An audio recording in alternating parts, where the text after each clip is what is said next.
Hello, this is the third in a series of videos to explain how we do medication reviews at Lockside Medical Centre.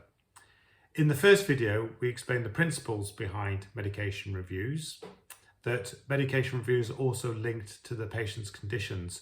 So a review of medication also includes the review of their long-term conditions.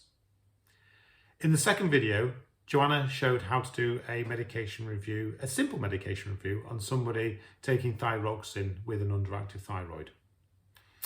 During those videos, we suggested a way of carrying out a medication review.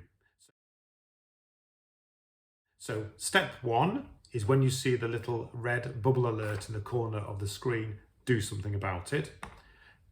We suggested you then go and check the diary function, check the patient's diary, what is due, and what did a previous clinician say is due and when. And then carry out the following data gathering. First of all, look at the patient's medication, look at their problem list, perhaps look at their investigations and when they were taken, and then even look at the consultation notes. And from that information, apply the monitoring protocol for conditions and medication and take some action. And that action could be to issue the medication, to update it, to pass to a clinician who knows them best, or to ring the patient yourself. And as a final resort, not to issue the medication, cancel it, it's too dangerous. Now, in this video, we're going to explain how to do more complicated medication reviews, and that involves understanding the medication protocols and also the long-term condition protocols. So we've summarised this on a single page, which we'll show now.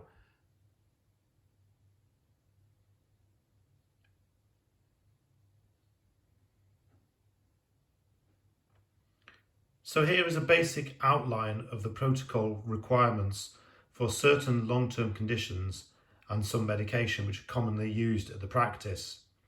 This protocol is used day in, day out by clinicians to update medication. And certainly there are some clinicians, such as Jimmy, the pharmacist, who knows his protocol inside out. So as we can see on the left-hand side, there is hypothyroidism, and it states next to it, we need to carry out an annual thyroid function test. If you go underneath it, slightly more complicated, there's hypothyroidism and somebody who's taking carbimazole. So they need 3 monthly thyroid function tests and also full blood counts because of agranulocytosis. Underneath that, there's CKD, and CKD is divided up in CKD 3, 4 and 5. So 3 requires 6 monthly tests, 4 3 monthly, and CKD 5 6 weekly tests. Now at the top of the page you'll see a really complicated box which is about birthday MOT conditions. Birthday MOT conditions are clumped together in this way because over the years we've discovered in the practice that many patients have more than one condition at the same time. And they often have, for example, diabetes and CKD4, ischemic heart disease and COPD, because the roots into these conditions are often the same. So rather than patients have to come in for a CKD review, and then an ischemic heart disease review, and then a respiratory review, we combine them all together in one single annual MOT. And we link this to the birthday to make it easy for the patients to remember. So you will see in the records under the diary function, people being asked to come in for their birthday MOT. And this should be scheduled as near to as possible to the date of their birth. Now, what we discovered as well is that quite often people with one condition are found to have the other conditions if you look for it. So rather than just carry out a respiratory review on patients with COPD, we also carry out blood tests on them as well. So the protocol states that people will come in for their annual MOT, including U&Es, lipids, HbA1c, liver function test, thyroid function test, urine, albumin creatinine ratio, and blood pressure. And also, if they have signs and symptoms of respiratory conditions, spirometry. Returning to the medication and long-term conditions review schedule, I just want to take a few seconds to look at the basic medication monitoring requirements. So these are a series of medications which require regular tests. So you'll see that lithium requires 3 monthly lithium levels, and also a thyroid function test and UNEs. Allopurinol requires an annual serum urate. One very complicated area are DMARD medications, as each DMARD has a different protocol, and it's worth having access to these on your computer screen in order to carry out a medication review.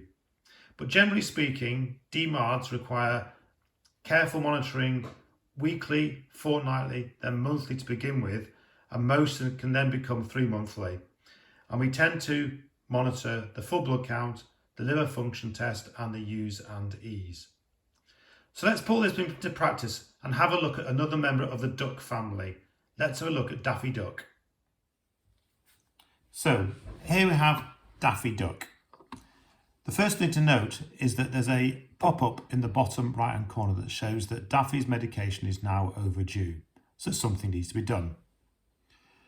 When we go onto his diary screen, we'll notice that his medication was due for review in March, and what was due was a blood pressure and a HbA1c, and also on the 1st of January 2021 he was due a chronic long-term disease management, which is a birthday MOT. This is the code which we use in EMIS. So interestingly, this 1st of January corresponds with Daffy's date of birth. So this is a correct date, but naughty Daffy, he's missed his medication review back in March. So going on to his investigations, we'll see that he had lots of blood tests and investigations taken in January 2020, but nothing since then. And it's now January 2021. So Daffy has been ignoring requests to come in for some time. So here's a request in his notes in September from Andrea, one from me in September, and another one from me in November asking him to come in, and he seems to have ignored this. If you go to his problem list, you'll see this is risky. Daffy has CKD3, hypertension and diabetes. So there's an urgent need to do something about it. And there's several things you could do. The first is you could send another message to Daffy saying, please come in, but he does seem to be ignoring these. You could phone him up yourself and ask him questions and ask him to come in and book an appointment. Or you could pass this to the admin staff to come in. Now, if you notice, for example, in his consultation records that Daffy was being seen by one of the other doctors and perhaps was approaching the end of his life, then it may be appropriate to pass these notes over to that doctor for them to make a decision based on the information they know about the patient. But either way, this is a complicated medication review. Another system that's worth knowing about in regard to birthday MOTs is the active call-up that operates in the background, run by our admin team and senior nurses. Every month, somebody does a search in the practice to find out which patients are due a birthday MOT in the following month. And they'll write to them, phone them up, or book them in for appointments, either for a pre-MOT chat with one of the nurses or blood tests. That way, we can often get lots of the MOT and general checks done in advance of their medication going out of date. Now, it's worth recounting that the birthday MOT conditions are diabetes, CKD4, COPD, dementia, rheumatoid arthritis, severe and enduring mental health, stroke, peripheral vascular disease, ischemic heart disease, and also learning disabilities. In the next video, we talk about what to do when somebody has medication which is not linked to one of these long-term conditions.